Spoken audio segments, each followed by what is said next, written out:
राजीव दीक्षित जी, दम है तो राजीव दीक्षित पे वीडियो बनाकर दिखाओ, दम है तो उसकी फिलॉसफी का प्रचार करो, क्योंकि कोई यूट्यूबर हिंदुस्तान का राजीव दीक्षित पे और उनकी फिलॉसफीज पे इन डेप्थ वीडियो नहीं बना रहा है। सबको डर है। राजीव भाई दीक्षित को लगातार सुनता था मैं। ये तो राजीव दीक्षित की तरह बोलता है रे। राजीव दीक्षित का नाम लोगे। राजीव दीक्षित जी को किसने मारा? जिनके विरोधी भी जिनके चरित्र के बारे में सपने में भी प्रश्न चिन्ह नहीं लगा सकते, ऐसा उज्जवल और धवल चरित्र राजीव भाई। राजीव दीक्षित जी, राजीव दीक्षित जी आप कह सकते हैं कि वो स्वामी विवेकानंद का एक रूप थे। जिस तरह से वो भारत की संस्कृति को ले जा रहे थे, उनको रहस्यमय तरीके से मौत हो गई राजीव दीक्षित जी को, कोई जाना ही नहीं क्या हो गया। जैसे मैं आपसे यही तो कह रहा हूं कि आज हिंदुस्तान की बहुत बड़ी जनसंख्या को क्या चाहिए? उत्साह। बहुत सारी बीमारियां हैं जिनका कोई दवाई नहीं है, और मैं इस जो एलोपैथी है इस पर भी मैं आपसे चर्चा करूंगा। मैं राजीव भाई दीक्षित को लगातार सुनता था, मैं बड़ा उनसे हर बात पर सहमत रहता था। उनकी भी हत्या हुई इसीलिए। आप लोग किस बेवकूफी में फंसे हैं? क्वालिटी ऑफ लाइफ की बात करिए, क्वालिटी ऑफ प्रोडक्ट बेवकूफी की बातें हैं। ये बहुत गंभीर बात है जो मैं कह रहा हूं। क्वालिटी ऑफ लाइफ, जीवन का मूल्य, जीवन की गुणवत्ता, जीवन में उत्तमता, इसको समझिए। क्वालिटी ऑफ लाइफ में जिंदा रहने की कोशिश करिए। क्वालिटी ऑफ प्रोडक्ट जो है वो आपको कोई विषाद देने वाला नहीं। इसलिए स्वदेशी बनिए माने प्रकृति की तरफ लौटिए, स्वदेशी बनिए माने भारतीयता की तरफ लौटिए। ये जो टूट गया है रिश्ता पिछले 500 साल में अंग्रेजों के आने के कारण, उस टूटे हुए रिश्ते को जोड़ने के लिए मैं एक पुल का काम कर रहा हूं। बस इतनी भूमिका है, इससे ज्यादा कोई भूमिका नहीं। और अगर ये भूमिका आपको समझ में आ जाए तो आपका बहुत बहुत आभार, बहुत बहुत शुक्रिया, बहुत बहुत धन्यवाद। लेकिन आज भी कमी है। राजीव दीक्षित जी जैसे, स्वामी विवेकानंद, दयानंद सरस्वती, वो हमारे ईश्वरचंद विद्यासागर, ऐसे लोगों की बहुत कमी है आज के देश में। आज के देश में बहुत कम लोग ऐसे मिलेंगे जो देश के लिए मरते हैं। आजकल लोग अपनी पार्टी, अपनी धर्म, अपनी जाति, यही सब पे हो रहा है। लेकिन ये लोग जाति धर्म से ऊपर उठ गए। राजीव दीक्षित जी को तो हमको लगता है मल्टीनेशनल कंपनी वालों ने मरवा दिया। पहले गांव वाले डरते कि साहब इस विदेशी कंपनी के खिलाफ कैसे करेंगे, सरकार पीटेगी, पुलिस मारेगी। मैंने कहा मारेगी, इससे ज्यादा क्या करेगी। और उस दिन क्या हुआ कि जब हम ये सारा काम कर रहे थे तो केडिया कंपनी ने अपने कुछ गुंडे बुलवाए, तो उसके बाद भी हमने काम नहीं रोका। ये उनके डराने का तरीका था। वो हमको धमकी दे रहे थे कि देखो तुमको मार डालेंगे। हमने कहा हमको मरने से डर ही नहीं लगता, तुम मारोगे क्या। और उसके बाद नतीजा निकला कि जब गोली चली तो गांव में और ज्यादा उत्साह पैदा। वो पता चला कि 10,000 की फौज अब 20,000, 25,000 की फौज में कन्वर्ट होने वाली। एक बार क्या हुआ, डिस्ट्रिक्ट मजिस्ट्रेट ने कोशिश की, अपनी जीप लेके आया, लाल बत्ती हरी बत्ती टें टें टें टें करते हुए। गांव में बैरिकेड लगाया हुआ था, वहां आके जीप खड़ी हो गई, आदेश देने लगा कि इसको हटाओ। गांव की बहनें निकली और एक एक लठ उठाया, मार मार के कार के शीशे तोड़ भागे सब वहां से दुम दबा के। डीएम भागा, उसके पीछे पीछे उसका अर्दली भागा। और गांव वालों ने देखा कि हमारे सामने जब डीएम भाग सकता है तो दुनिया की कोई भी ताकत नहीं। अब इसकी नाम बदल के सरदार पटेल से नरेंद्र मोदी स्टेडियम हो गया।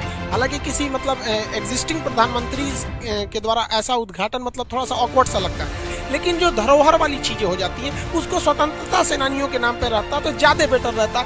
जैसे चंद्रशेखर आजाद के नाम पे, भगत सिंह के नाम पे हो जाता तो ज्यादा अच्छा रहता। या हमारे जो समाज सेवी हैं, राजीव दीक्षित जी हो गए, स्वामी विवेकानंद हो गए, इन लोग के नाम पर रहता।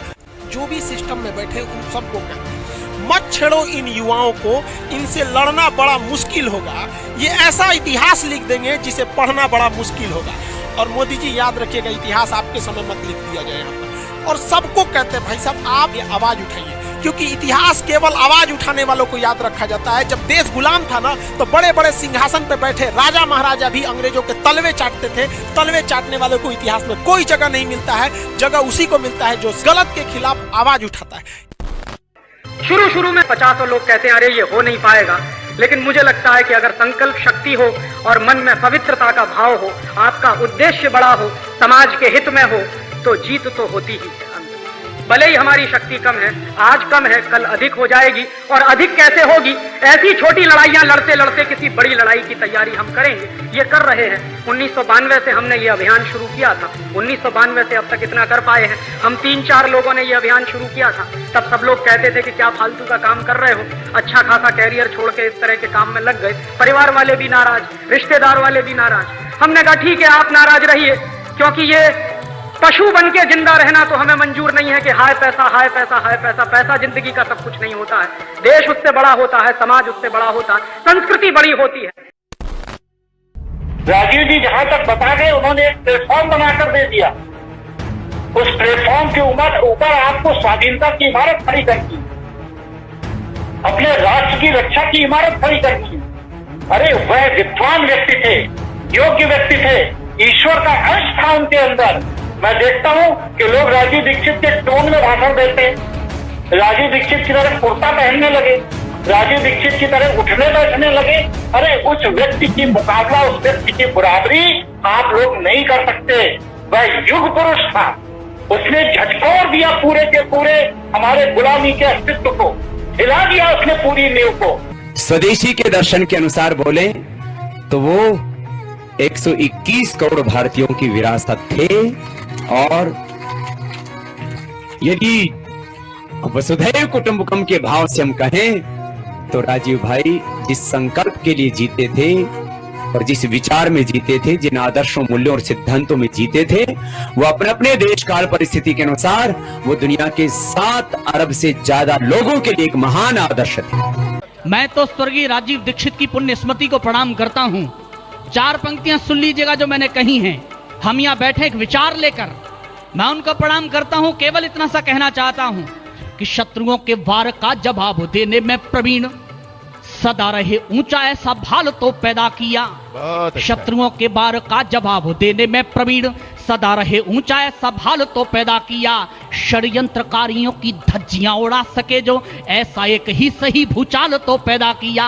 षड्यंत्रकारियों की धज्जियां उड़ा सके जो, ऐसा एक ही सही भूचाल तो पैदा किया। राष्ट्र स्वाभिमान के लिए जो काल बने हुए, उनके लिए भी महाकाल तो पैदा किया।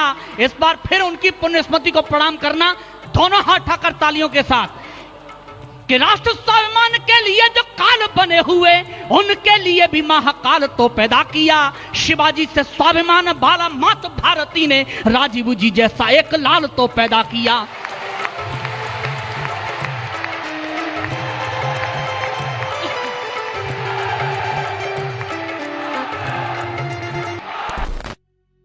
और कभी अगर भगत सिंह हो सकते हैं, चंद्रशेखर हो सकते हैं, तो आज क्यों नहीं भगत सिंह और चंद्रशेखर हो सकते हैं? आज भी तो वही परिस्थितियां, तो कुछ लोगों को तो ये करना ही पड़ेगा। और निकल पड़े हम लोग पागलों की तरह से, और आज होते होते कुछ हजार की संख्या हमारे पास है, और 3-4 साल चलेंगे तो शायद कुछ लाख की संख्या हो जाएगी। और जिस दिन वो हो जाएगी, उस दिन उनको आमने सामने से टक्कर देके युद्ध की आखिरी लड़ाई लड़ेंगे। वो आशीर्वाद आपका चाहिए, आपकी दुआएं हमको चाहिए, आपका सहयोग हमको चाहिए, आपका समर्थन हमको चाहिए। इस बड़ी लड़ाई में, इस धर्म युद्ध में जितना आपसे बन पड़े हम लोगों की मदद, हम लोगों का सहयोग करेंगे। आपका बहुत बहुत शुक्रिया। एक भाई ने सवाल किया है कि इस देश को राजीव गांधी जैसा प्रधानमंत्री मिलता है, लेकिन राजीव दीक्षित जैसा बड़ा प्रधान नहीं मिलता। ऐसा संभव नहीं है। मैं आपको बता दूं, इस खुशफहमी में आप मत रहिए। राजीव दीक्षित जो विदेशी कंपनियों के पीछे डंडा लेके घूमता है, वो पीएम नहीं बन सकता, क्योंकि विदेशी कंपनी वाले जानते हैं कि ये आदमी अगर 24 घंटे के लिए भी पीएम बन गया तो कुछ करे या न करे, लेकिन सारे मल्टीनेशनल को हिंदुस्तान से विदा कर देगा। इसलिए वो लोग अपनी पूरी ताकत लगाएंगे, और मुझे मालूम है कि ऐसे लोगों को वो टिकने नहीं देते। ये राजीव दीक्षित का सवाल नहीं है, कोई भी XYZ हो। इसलिए इस खुशफहमी में आप मत रहिए। हाँ, इस देश में बहुराष्ट्रीय कंपनियों के खिलाफ कोई बड़ा आंदोलन खड़ा हो और उसमें मेरी जान भी चली जाए, तो मुझे कोई वांदा नहीं है। मुझे लगेगा कि मेरा जीवन सार्थक है। प्रधानमंत्री बनने से ज्यादा बेहतर है कि इस देश में किसी विदेशी कंपनी के खिलाफ लड़ते हुए मैं मर जाऊं। ये मेरे दिल की अपनी तमन्ना। वो हमको मतलब एक नहीं होता इंसान की फीलिंग, हमको लगता था कि ये किसी न किसी चीज के अवतार हैं।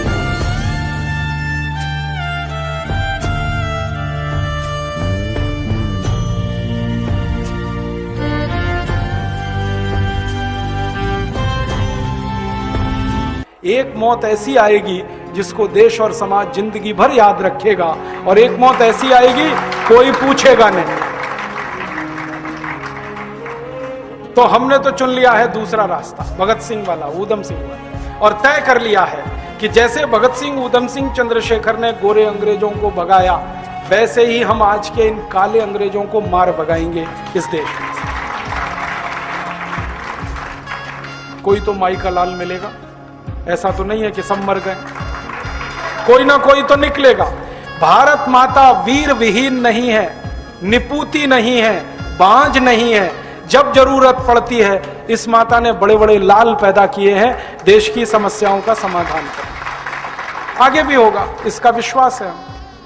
और इतनी बड़ी फौज खड़ी हो रही है धीरे धीरे कि ये काम होने ही वाला है।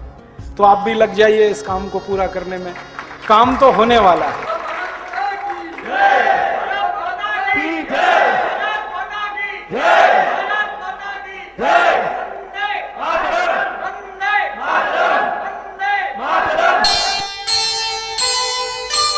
यही धरोहर वंश की, यही रचे इतिहास,